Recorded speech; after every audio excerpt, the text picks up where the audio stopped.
akkasi yoo jedhame dhugaa kana dhiisi mana dabaa dukkana jimiisan keessatti dhugaa waaqayyoo kan barsiisu achitti iwaakadhu wanti fedhellee yoo ta'e jedhee hanga dhumaa amanamaa kan ta'e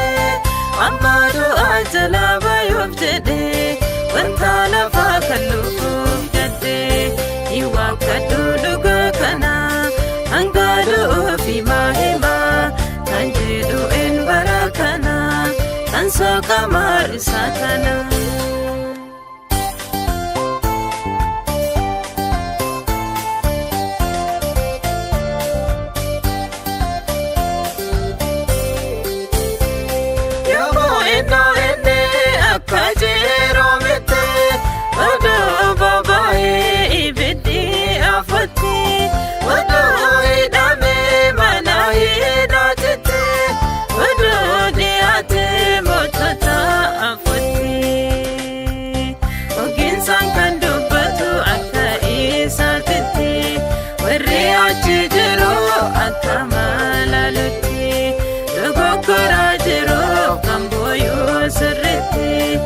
Faasaliin wangeela kan immoo namatti eenyuun akkasi yoo jedhame dhugaa kana dhiisi mana dabaa dukkana jimiisan keessatti dhugaa waaqayyoo kan barsiisu achitti iwaakadhu wanti fedhellee yoo ta'e jedhee hanga dhumaa amanamaa kan ta'e amma du'aa jalaa baay'oof jedhee wanta lafaa kan lufuuf jedhee iwaakadhu dhugaa kana hanga du'uuf himaa kan jedhu en bara kana kan soqa maarisaa kana.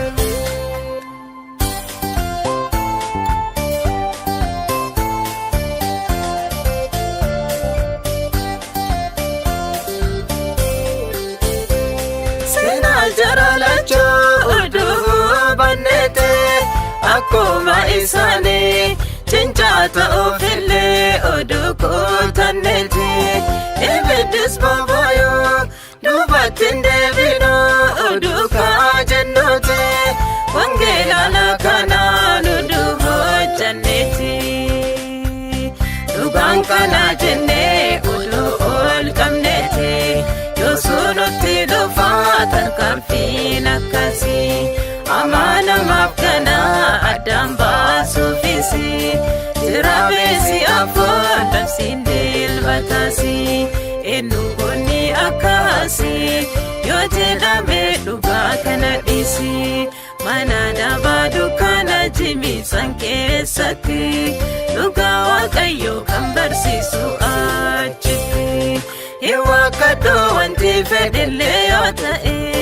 jedhee hanga dhumaa amanamaa kan ta'e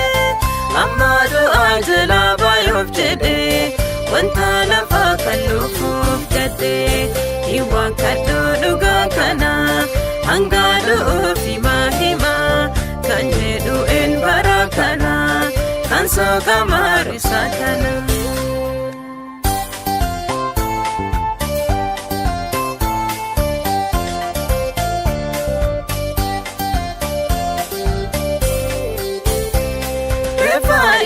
Isaan kan gubaan lafatte achitti hin dhimne kanarraa lagatte bakka bishaan fidee geessee hundumatte wangeela hojjate biqilee achitti daraaraan amantii mana kanaa hojjate yoosii gubaan illee biyyeen lafeeteeti wangeela hojjate. Nama kana gatii guddaa qabdi waaqayyoon biratti gaafa dhufaa isaa teessoo argatanii abbaa fi mirgatti eenyuun akkasi yoo jedhame dhugaa kana dhiisi mana dabaa dukkana jimiisan keessatti dhugaa waaqayyoo kan barsiisu achitti. Iwaakadhu wanti fedhellee yoo ta'e jedhee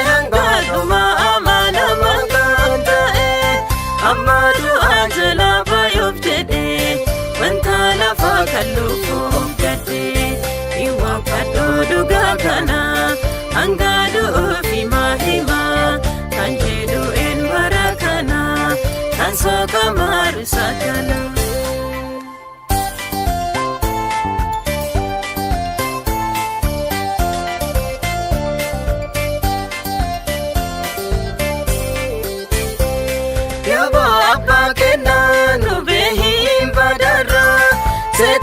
Guggachiise qilennoo afara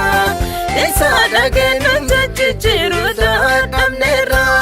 wanti hanga addaa jiraanneef lafarra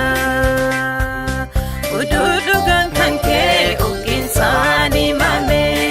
nu hin keessummeessu tokkichi namallee kan ta'eessa ta'uu kottaa dhugaa himna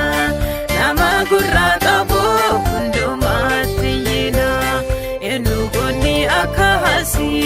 Yoo jedhame dhugaa kana dhiisi mana dhabaa dukkana jimisan keessatti dhugaa waaqayyoo kan barsiisu achitti hin waaqadhu wanti fedhillee haa ta'e jedhee hanga dhumaa amanama kan ta'e amma du'aa jalaa baay'oof jedhee wanta lafaa kan dhufuuf jedhee hin waaqadhu dhugaa kana hanga du'uufi maahimaa kan jedhu en bara kana kan sooka maaru saakala.